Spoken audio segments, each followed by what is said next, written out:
జాగలేని కాడ కూడా 4 అంతరాలల్లా ఇల్లెట్లా కట్టుకోవాలని లోకానికే కాదు సర్కారులకు కూడా సాటి చెప్పినట్టు చూయించింది కదా చంద్రావతి అనే రిటైర్డ్ ఉద్యోగిని గారు. 16 గజాలల్లా G+3 కట్టింది పోరి. కిందొక్క పోర్షన్ ఇడిచిపెడితే మీద 3 పోర్షన్లు వేసింది. 3వ ఫ్లోర్ లా స్లాబ్ పోసేందుకు పైసలు లేవనుకుంటారు, రేకులతోటే జాలిచ్చింది. లేదంటే హైదరాబాద్ కోకాపేట దిక్కు పోతే కనిపించే 30-40 అంతరాల హైరైజ్ బిల్డింగు లెక్కనే పెద్ద బిల్డింగ్ కడుతుండే కావచ్చు మహానుభావురాలు. మరి అంబానీ ఇల్లు యాంటీలా లెక్క కడదామనుకున్నదో ఏందో గానీ 16 గజాల జాగాల పానాది పోయింటి పోయేటోళ్ళు పరిశాన అయ్యేటట్టు కట్టింది బిల్డింగు. అయితే ఈ అద్భుత కట్టడం పశ్చిమ గోదావరి జిల్లా పాలకోడేరులో చార్మినార్ అంత పేరు పోయిందట. ఇదే టైంలో ఆ ఊర్లో సీసీ రోడ్లు చాలు చేద్దామని పోయిండు డిప్యూటీ స్పీకర్ రఘురామకృష్ణరావు సారు. తోవెంట పోతుంటే ఈ బిల్డింగును చూసి బీరిపోయిండు. అక్కడెట్లా కట్టిర్రని పరిశాన అయిండు.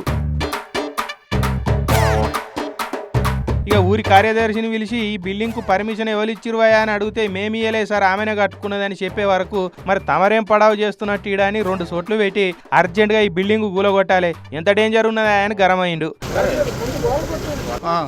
స్టార్టింగ్ లోనే పునాదులోనే చెప్పాలి కదా.